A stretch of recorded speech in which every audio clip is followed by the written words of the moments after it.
All right. Good evening, everyone, and thank you all for joining us. My name is Alyssa Karpenka, and I'm the events coordinator for McNally Robinson Booksellers in Saskatoon. This event is coming to you from Treaty 6 territory, the traditional lands of the Cree, Saulteaux, Dene, Dakota, Lakota, Nakota, and Métis nations.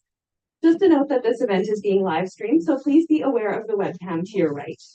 I'd also like to take this moment to encourage you to silence your phones for the duration of the event. It's my pleasure to welcome you to the Saskatoon launch of A Healthy Future, Lessons from the Frontlines of a Crisis by Ryan Meili, published by UBC Press. Thank you to Ryan for being here tonight, as well as Tamana Hinz joining us tonight as host. Ryan Meili is a family physician in Saskatoon, Saskatchewan, with a focus on health equity and a lifelong advocate for healthy public policy. He served as leader of the Saskatchewan New Democratic Party and leader of the official opposition in Saskatchewan from 2018 to 2022. He is the author of A Healthy Society, How a Focus on Health Can Revive Canadian Democracy. Ryan lives in Saskatoon with his wife, Molly, and their two sons, Abe and Gus. Tamara Hinz is a child psychiatrist, well-known health advocate, and mother of two. She is an assistant professor in the College of Medicine at the U of S, where she is part of a research team looking at youth mental health during COVID in Saskatchewan. I will now turn things over to Ryan and Tamara. Please give them a warm welcome.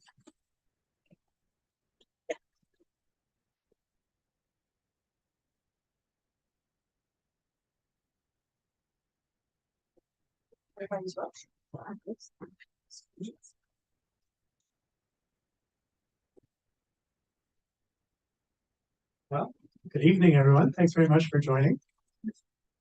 This is nice. Ryan and I were talking earlier, and he's like, I think there's going to be between 4 and 20 people. And there's more. 4 and 20 people. It's 4 and 20, so we're not too far off. I was like, Ryan, there's more than 20 people now. I'm very good. Up till then, you were good. Up until then, I was going to be fine. Yeah.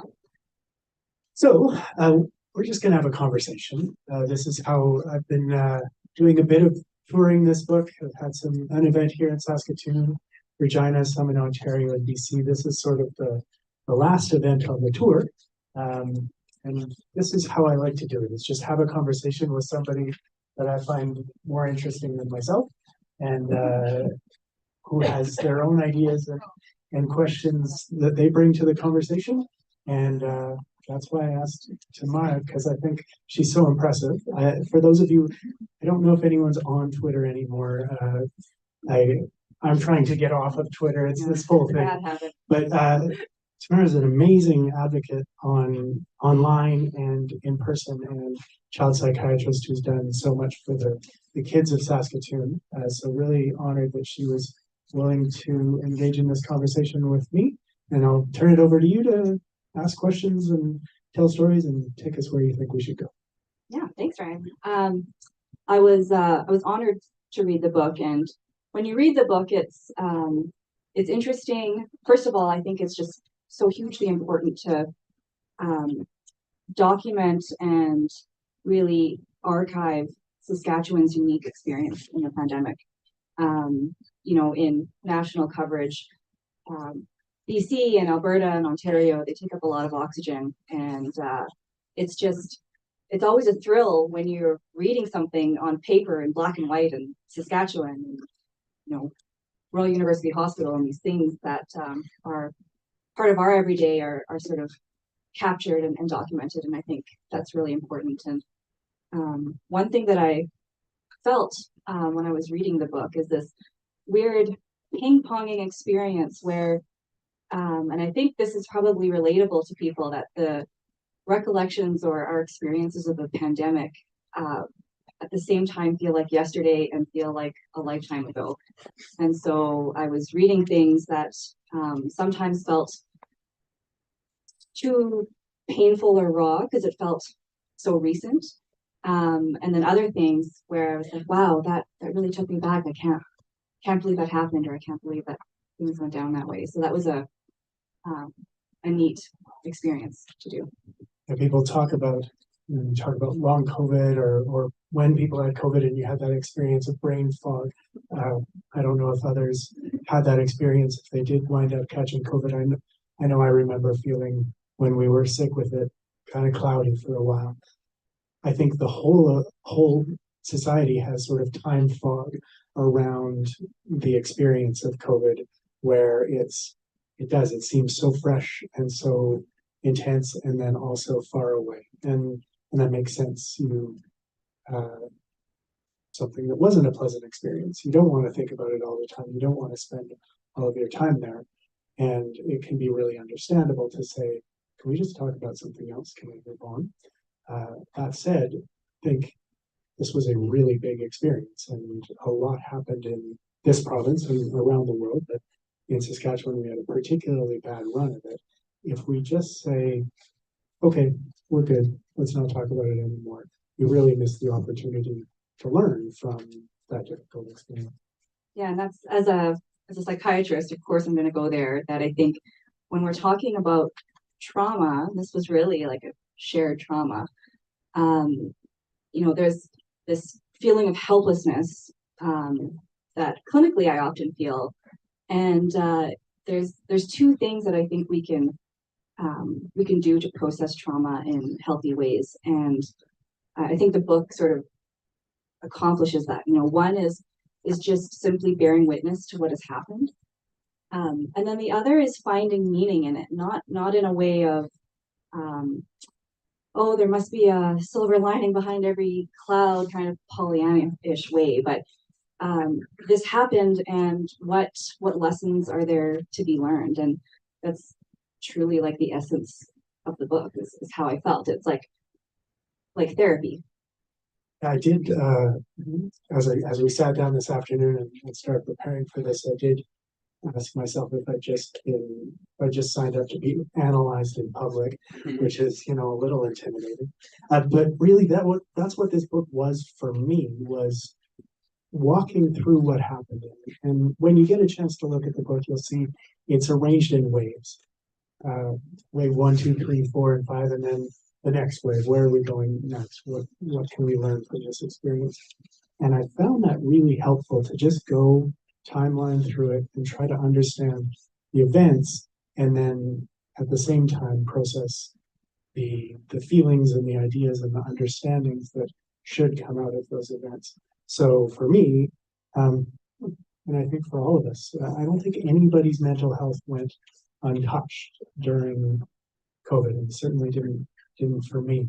And the day I sent the manuscript off to the publisher, I felt my spirits lift and got a lot lighter. And I'm hoping, and you were talking about reading the book earlier and said you were having moments of like, I really don't want to read this anymore. It's a little too much. And then like digging into it again. And I hope that for others, it will be a therapeutic experience as well, help to process some of the things we've all been through. Yeah, I'm sure that wasn't a position you asked to be in, Ryan, but I just think, wow, to be in politics and to have a background in medicine during a pandemic is, how can you not document that in a book? It's just such a unique experience, and you bring up so many things that I think are so important. And I'm sorry, it looks rude to be bringing up my phone, but I that's where I took my notes. So many of the things that I know that you've spoken about before, either in policy or in your previous book, Ryan, just about social determinants of health and upstream health. I think, you said finding pre-existing fault lines and exploiting them. That's what COVID did. And, the other way that I've described that is that we were all in the same, floating in the same storm in very different boats. And all it took was a pandemic to just really lay bare the inequities and the disparities in health outcomes that caused. And when that's been kind of your life's work, to see that playing out in such a dramatic way, I just wonder, what did that feel like? that is the reality of illness, as you know well from your experience as a physician. Anybody who works in healthcare, you see it. The people who are sicker are the people who are poor. We know that there's a huge connection between who's likely to get sick and how much money people make, how far they went in school, whether they have a decent place to stay, whether they've got a good job or not. And that was a big part of what drove me to be in politics in the first place, was that frustration with being on the front lines of health and trying to clean up the messes and recognizing that no matter what we do in healthcare, we'll never clean up the messes because they're still getting made every day. Everybody that we see in health, we send so many of them right back into the situations that made them sick in the first place. And so that really became, that was apparent long before, but it was told in a new way through the COVID-19 experience. And I often think about how, when we talk about those social determinants of health, whether you got a good education, that doesn't affect you next year. It's all of your life. Or say, as a society, every dollar we put into early childhood education comes back in $6 in savings in public spending down the road, because those kids don't need the health system or the justice system or social services anywhere near as much. Not to mention, it's a good investment because their lives are better. But when you do those investments, you're often thinking, okay, that dollar spent now has outcomes 10, 15, 20 years down the road. The public health choices we make, the investments we make, have a long curve. During COVID, that 10 years became 10 days, right? Whether or not you stopped people from being evicted so that they weren't being told to stay home and had no home to be in, that made a difference right away. Whether you had a mask mandate or lifted one, you saw the impact within days in the case counts and weeks within the death count. So it's just happening so fast that upstream choices winding up with downstream illness. And so it seemed to me like such an important story to dig into as an example of that concept of how important it is to move upstream from clinical medicine and be working on the choices that keep people healthy in the first place. I feel like that ties into another really important line that you mentioned a few times in the book. And I'm probably paraphrasing a little bit, but it was, if you trust people with the truth, that they will trust you. And I feel like that was a real missed opportunity over and over again. And elsewhere and everywhere, but particularly in this province and in our experience. And I think that was what drew me into some of the advocacy and more of the public facing work during the pandemic that I became involved with, was this feeling like there was this vacuum of information, that the public was not being trusted with facts and information so that they could make their own risk determinations and their own decisions about their own health and ultimately their own lives. And so I don't really have I should have formulated a question in there, but I think that was just such a, that was really impactful to me, that when you don't tell people the truth, you can't foster a two-way sense of trust. That transparency, that telling the full story, including the limits of everything we know, including the limits of what we know, I think is one of the biggest missed opportunities. We heard so early on, this will be a couple of weeks and things will be fine. Or when we reopened in April of 2020, we saw a roadmap to reopening without any off-ramps if things get worse. And even before that, we saw the decision to limit telling people where there were cases or where there had been deaths, and how that changed people's behavior. One of the stories in the book, I interviewed Eleanor Widdowson from North Battleford.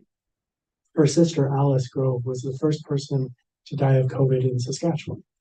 And remember, Eleanor, right away, when the first news stories broke, talking about how mad she was and the whole family was because they didn't think it was around. And that if in the news there had been stories saying, yes, there are cases in North Battleford, which there were, which it was already known, then Alice would have stayed home instead of going to Walmart, instead of going over to her friends and playing cards, and she might still be with us. And that giving people the information, trusting people with the truth is a really important way to, if you're wanting to involve people in something that's really hard. You were asking people to make all these sacrifices, all of these changes, which so many did and so many did for so long, but it was hard. And if you want to maintain that, the more you trust people with the truth, the more they're able to do that. The other side of that, the flip side of that coin, is especially as we got into anti-mask and then anti-vax protests, etc., is when the government and the official sources don't tell people the whole truth. It's not like they don't see that. They know that they're not getting the whole story, but they'll go somewhere else for information. And then they wind up getting that information from sources that can't be trusted. And I wanted to send it back to you a little bit here. I remember you, Dr. Masri, Paul Lashinsky, Renton, all these people who were constantly in the news telling the story of what was really going on social media. There were the letters that doctors organized calling for greater action in the second and third waves. And then the premier said, if only doctors would get out there and tell people the right information months into this, after you've been ignoring the things that really triggering me. after you've been ignoring the things that you and your colleagues have been saying. I wonder if you wanted to tell that story. Yeah, I'd been interviewed a few times in the pandemic prior to that happening. Not as just sharing information about best practices or what was happening from my clinical experience. But when I heard Premier Mo say that, something just really kind of snapped in me. I was so upset because of all of the things that you could legitimately criticize. That was just so far off base, and I stewed about it all day. I was so busy, and so I was putting my kids to bed that night, and I was laying down with them, and that was the first time that I had a chance to just kind of go through, and I collected all of not even all of them, it was not an exhaustive list, but I gathered a number of the open letters and some that I had been involved in drafting and some that I had not, and composed this tweet rant, I guess you could call it, just demonstrating all of the times from the beginning of the pandemic to present day where physicians and other healthcare workers had been providing education and advocacy in our time off. And I feel like I should mention, I mean, everybody works hard, but this was all done on our days off, on our breaks, on our lunch hours.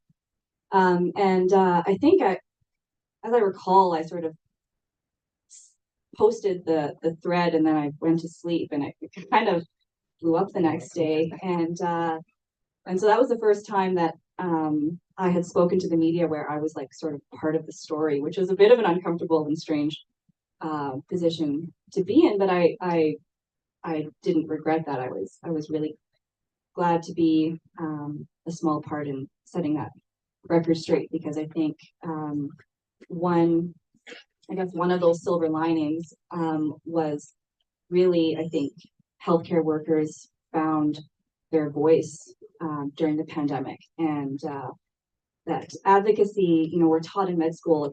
It's one of the pillars of medical education. It's one of the parts that where one of the core competencies that physicians are educated on and were supposed to be educated on and tested on, and really, I think prior to the pandemic had just been given a lot of lip service, that it wasn't really emphasized as much as managerial skills or scholarly skills. And I think seeing what was happening and knowing what was happening on the front lines and the opportunities for public education, a lot of people stepped out of that comfort zone and stepped up in ways they hadn't before. And so that just really added salt in the wound to me to hear him say that. Yeah, that was really off base. It was, though, I think a good opportunity to highlight just how much that advocacy had gone on. And I think we did see a lot of people step up and speak up for the facts, speak up for the truth. And I think this is now one of the big challenges and lessons for us coming out of this is that we are going to have to fight for the facts. In a time of growing disinformation and misinformation, where YouTube rabbit holes and Facebook comments can result in the spread of information and the persistence of information long beyond it being disproven. We really need to be thinking as a society, how do we create an ecosystem where the things that have been fact-checked, the things that are true, are able to rise above the noise and the nonsense. You had mentioned Alice's story, and I think that's another really beautiful part of the book, is that in addition to going chronologically through the waves of the pandemic, you kind of weave together the big picture information about case counts and hospital beds being over capacity, and then you weave in these personal stories. And you mentioned that from the political side of things, that it's often those personal stories that sort of what often grabs government attention, or what ends up driving a lot of action.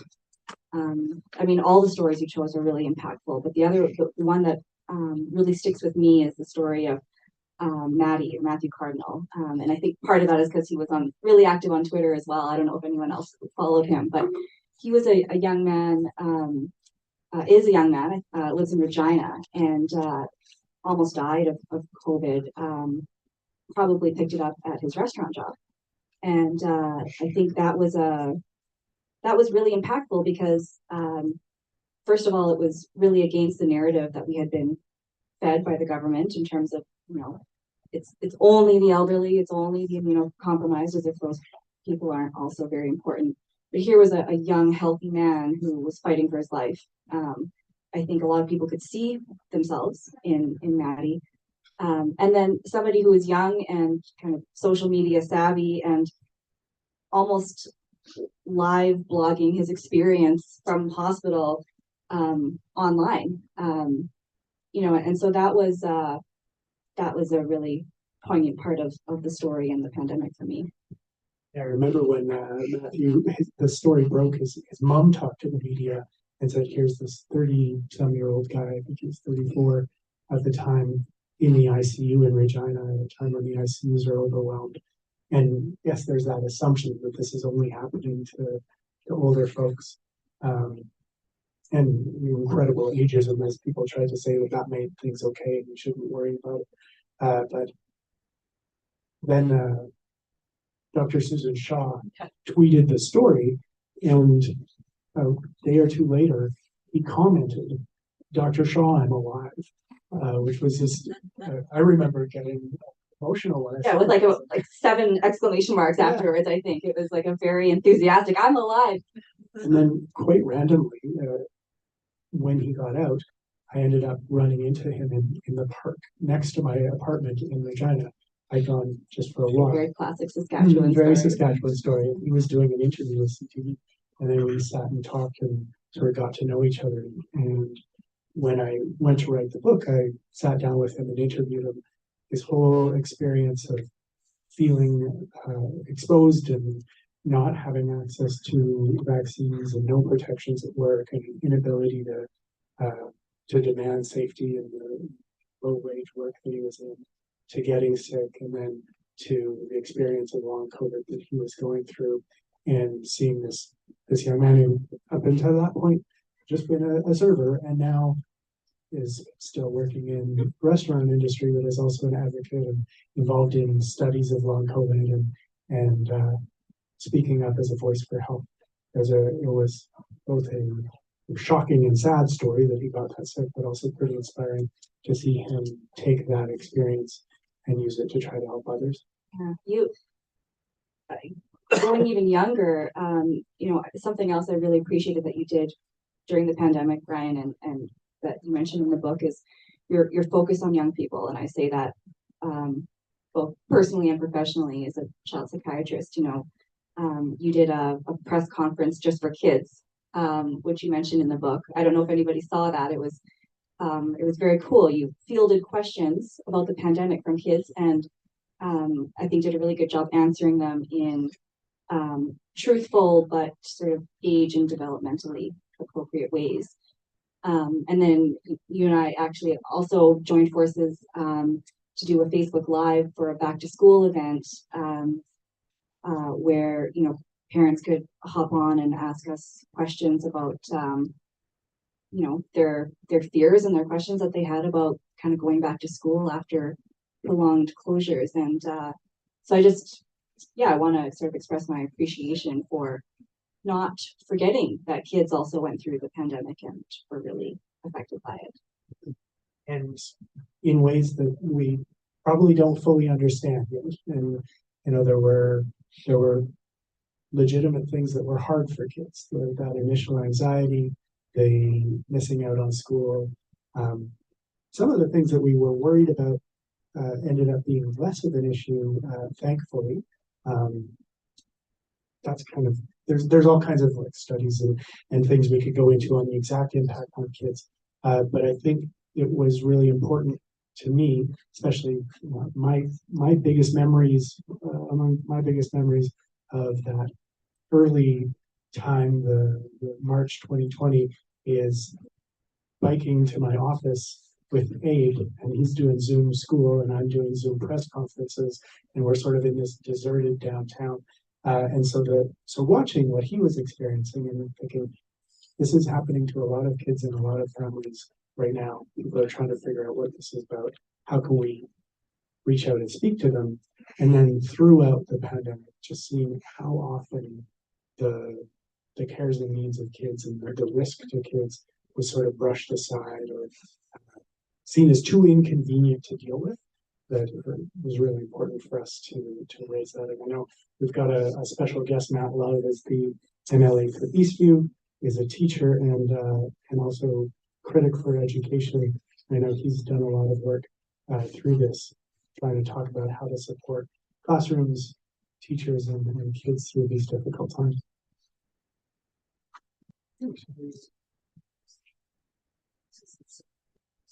Sure. Yeah. Thank you. No, thank you for reminding me about our time. I could just sit here and talk for a long time. I guess two questions kind of in one. That's cheating. And again, I think part of that meaning making, I really admire, or maybe admire is not the right word, but I really felt what was probably 1/1000th of the frustration that you must have felt in your roles during the pandemic when reading the book. And I think it would be so easy to feel just consumed by resentment or bitterness by all the for all the things that you advocated for the all party working group, for sick leave, for all of these things, all these great ideas you had, and all of these guidances that were really just sort of ignored. And I was, how do you do that? How do you not become just all consumed by not that they're not important feelings to feel, but like that balance between angry enough to feel motivated to do things without just feeling so angry that it burns us out. I think one of the things that helped was that I had this other set of skills. As a politician, leading the opposition, doing that job, having the debates, calling for the different policies, but I also had the opportunity to sign up and get my license again. and work in the vaccine clinics in the hospital, started doing a weekly clinic at the Lighthouse and did the vaccine blitzes there. And that sense of being able to do something practical and immediate for the one person in front of me made some of the frustration of not being able to move the whole system lighter. I mean, I also, I'll point to Matt again. He had to work with me through this time. He'll probably tell you that I was bitter and resentful through it. It probably wasn't easy to be around me sometimes. I know I experienced some burnout, like maybe you did too. I know so many of our colleagues in healthcare did. It was hard. At the same time, there was something exhilarating about being in that strange role of doctor and political leader at a time of such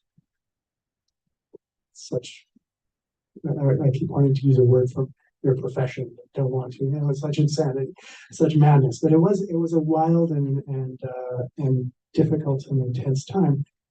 It felt better to be in the middle of it than powerless on the side. That's fair. And I the second part of my question now is what comes next? What politics is done for now, and the book is out. So what do you do next now, Ryan? So right now I'm back practicing medicine. I work at the Westside Community Clinic that I worked before. So inner city practice, and then do TB clinics in northern Saskatchewan. And Meili is Meili in this part of the room. No, she's hanging out with the kids in more interesting parts of McNally Robinson. Meili's a pediatrician, and she and I both work in TB, and so we've actually decided to take 6 months away to travel to Lesotho, which is a tiny country inside South Africa, and we'll be working in a TB hospital. Lesotho is the TB capital of the world. They have really high rates. So we'll be going to help out a little bit and hopefully learn a lot that we can bring back to our work here. And spending 6 months in a small African country with the whole family will be a new experience. Well, I feel like I've hogged all your time so far, and I'm not sure if there's anybody here who has any questions or comments for Ryan, or any thoughts for the book. I don't have one about the book because I haven't read it, but talk about secrecy or whatever in the healthcare. Do you think that Dr. Shahid was more or less under a gag order not to tell us the truth in certain instances with the media? Maybe Bo says, no, you can't do that, you can't say that, because there's a lot of times, especially at times when he came on the air with tears. To me, there was something said behind the scenes, and it really affected him. And I'm wondering if, the government of the day would have put a gag order on that. I'm just wondering if I should repeat the question for all. Yeah, sure. Yeah, if you would. I'm gonna have to paraphrase, but I guess it's a really good question, and something that Ryan and I've talked about before is, I guess that what we saw, the differences between, or what we assume would be differences between what Dr. Shahab, as a medical health officer, may have been recommending behind the scenes, in contrast to what the government ended up enacting. And I think I would have loved, I called for that a number of times to see both, in this name of transparency, what were the recommendations versus what were actually implemented. I don't know if you've got other thoughts about that. Yeah, I start the book with that story. The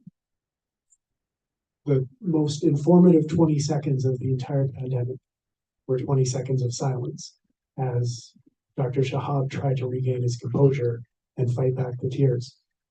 And those tears were welling up because he was seeing Saskatchewan. He knew what was going on. We were about to have to send patients across the country because our ICUs couldn't handle them anymore. The death rates were climbing. the vaccination rates were not keeping up, and he was frustrated and overwhelmed. And I think in that moment, those tears were yours and mine, and so many of ours, as we shared that experience of frustration of knowing we have the information, we could be doing better. And was he under a gag order? Absolutely, 100%. There was information that he had that he was not allowed to share with the public. There were recommendations that he made that we never heard. And the clear one is the middle of June of 2021, where Scott Moe saw a model showing that if we didn't reach the vaccination rates, if we didn't do more, we were going to see our hospitals overwhelmed by September and October. And he went out on July 1st or 2nd or beginning of July and said, it's over. There will be no further measures. Nothing else will be done. Enjoy the best summer ever. And that's what happened. It was exactly what was in that modeling. We know that Dr. Shahab was not telling him, just let it roll. But he was doing the opposite. And I think there's two things that come out of that in terms of lessons. One is we deserve more than Ryan Meili telling the story of what he saw. We deserve a proper look into what exactly happened. We need to see those recommendations. We should have an inquiry in this province.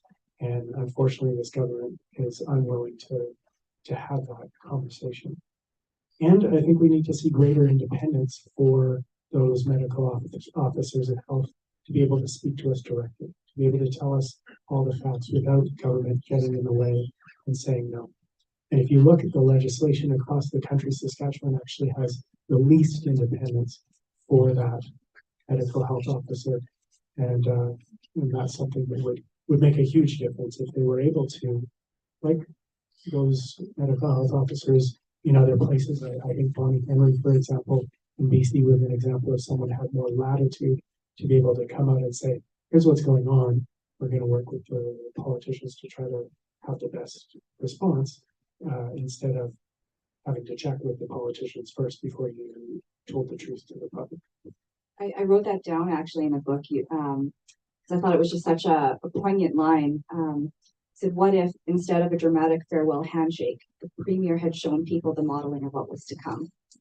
And that was the summer before we were flying ICU patients across the country and talking in physician town halls about ethical triage, doling out if it comes to it, who gets an ICU bed and not, who gets a ventilator or not. And I think about not only the unnecessary death and disability, but I also think about all of the unnecessary moral distress in my colleagues that caused, that really was so preventable.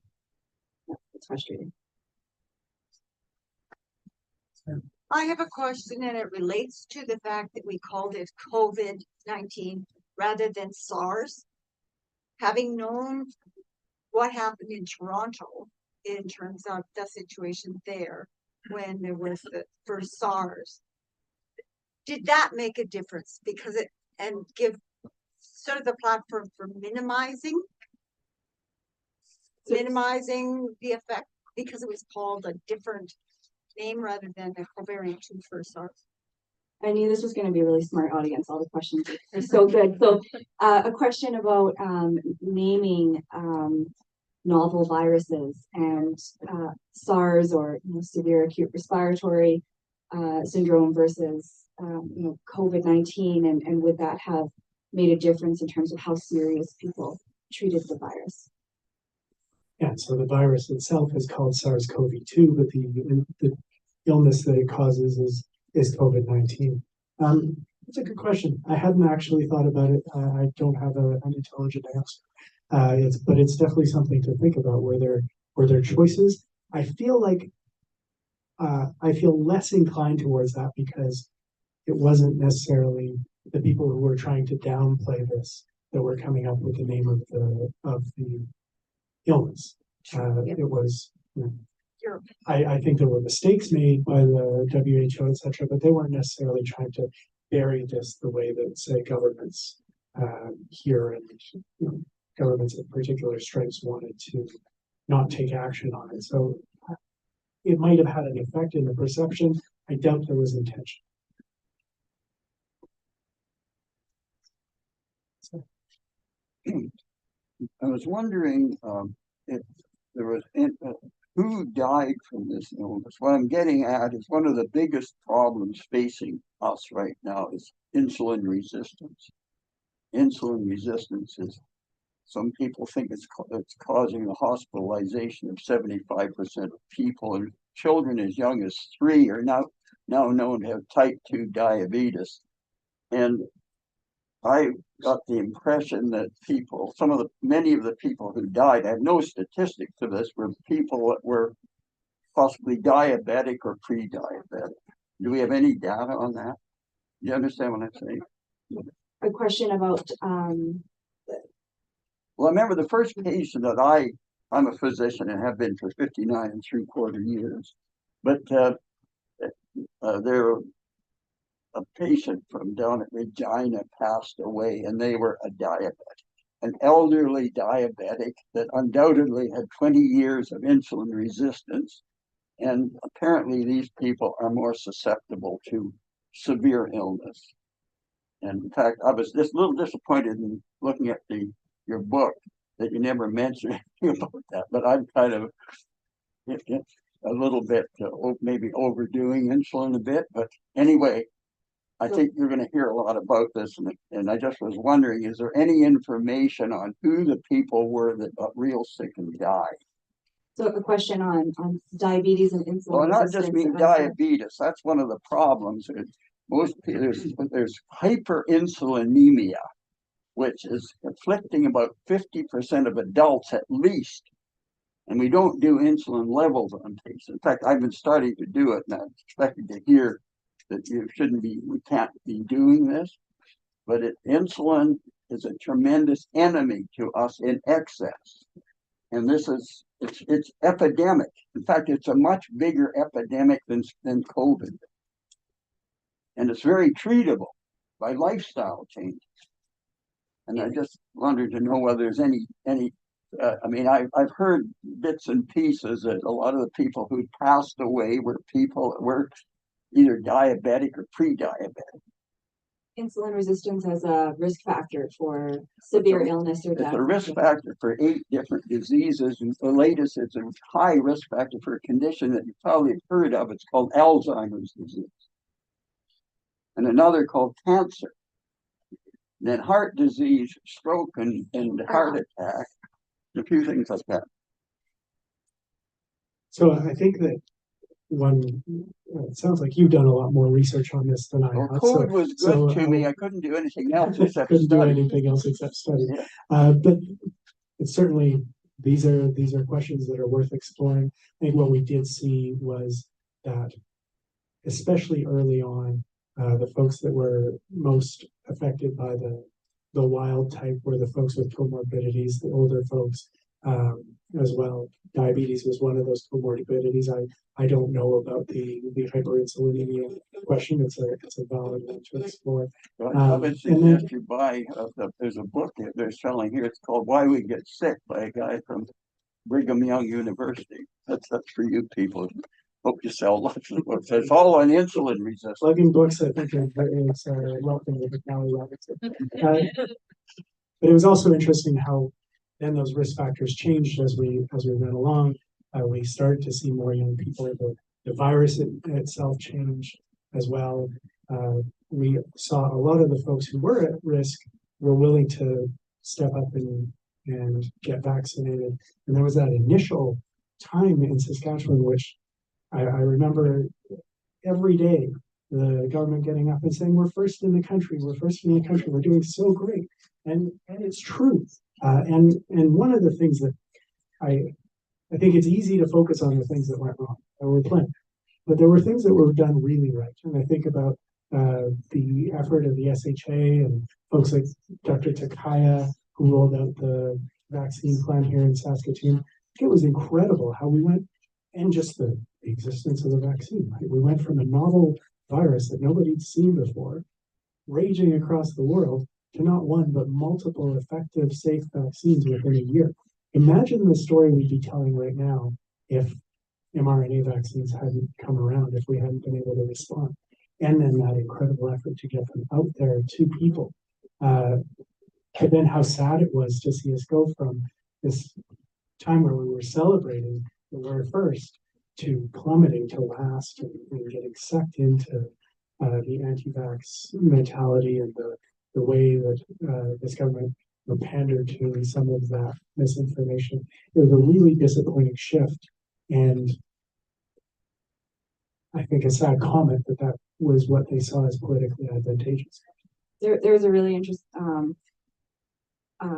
heartbreaking, I think, but interesting story within the Saskatchewan vaccine rollout. And, you know, I attended many of those physician meetings, hearing about how we were going to roll them out initially, who was prioritized, what did that rollout look like.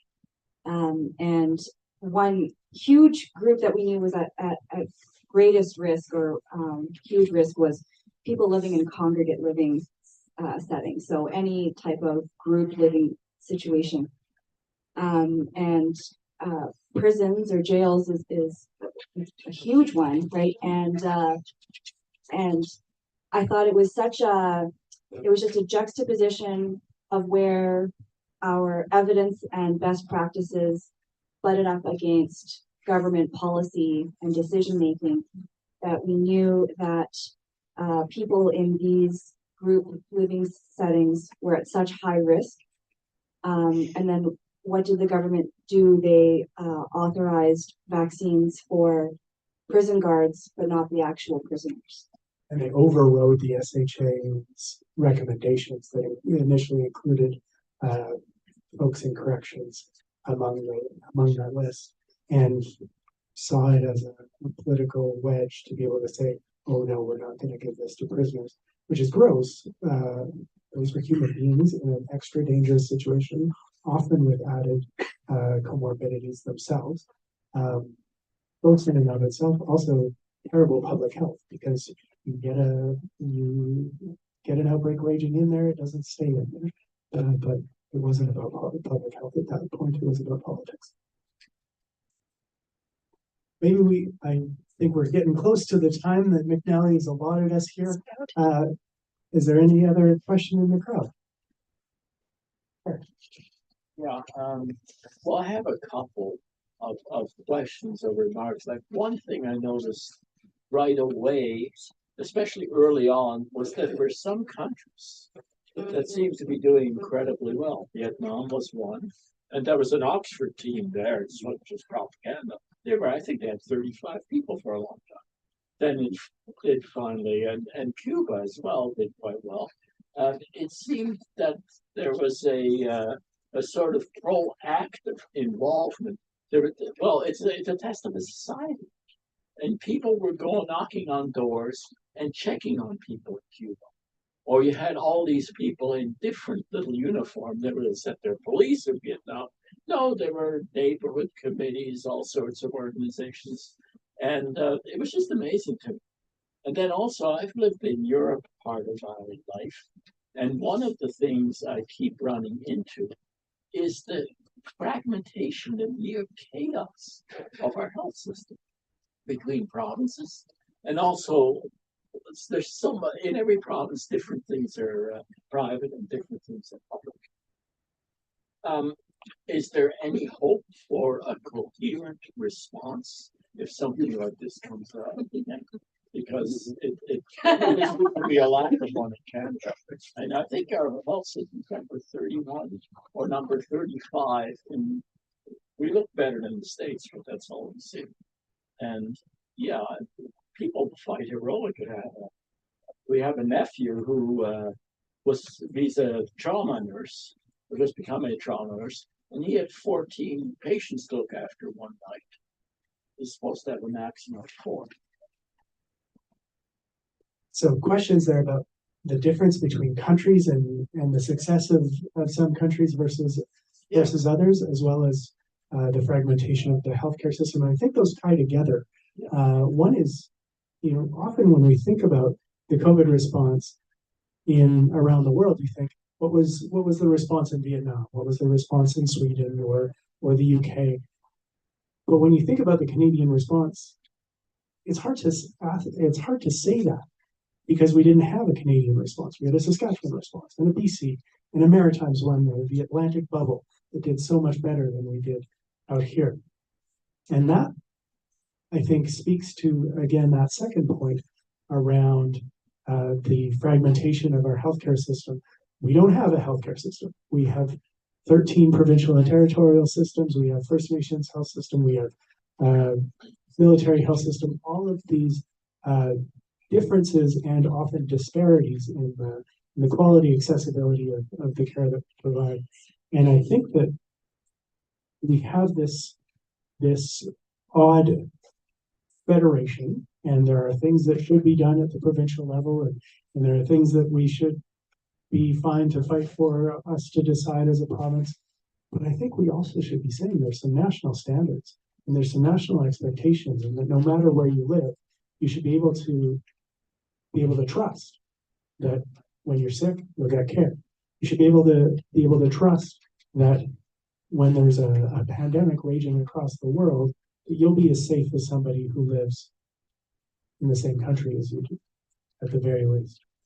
The other small point on the inter-country comparison that I think was really interesting to read about, a study that looked at the outcomes across the world and which countries did better and what were the factors. And it turned out it wasn't so much the restrictive factors. It wasn't necessarily who had lockdowns or mandates of this or the other kind that had an impact. But the thing that made the biggest difference, and this comes back to that first point, the first part of the discussion, which is around the social determinants of health. What really makes a difference in whether we're healthy or ill. It's not how we respond to illness, it's how we prevent it. The countries that did the best were the ones with the least inequality. The ones with the least gap between the rich and the poor are the ones that lost fewer people to COVID. And that, to me, there's one thing we should remember as a world, it's that principle.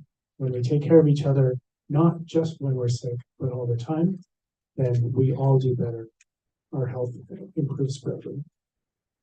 Yeah, I think that's right at the end of the book. And the other part that I underlined in my book was this concept of health in every policy, right? That there's not a ministry of health. Every ministry, we have all these silos, right? But that decisions made in justice and social services and education all flow into our health and our health outcomes. And I just think that's such an important point, that in all government decision making, how different would things look if we looked at that through a lens of health? So we complain that healthcare is taking up 45% of the budget, but health is 100% of the budget. And if we started looking at our budget that way and saying the choices we make in every ministry, we judge them based on how they'll improve our health, then we'd be using that collective power of democracy to guide us towards the best province we could have. So that's it for our conversation in plenary. Please feel free to stick around. I'll be hanging out, signing books and having conversations. Thank you, Tamara, for the conversation. Really appreciate you taking the time. Thank you for hosting us tonight, and thanks for joining me. Thank you.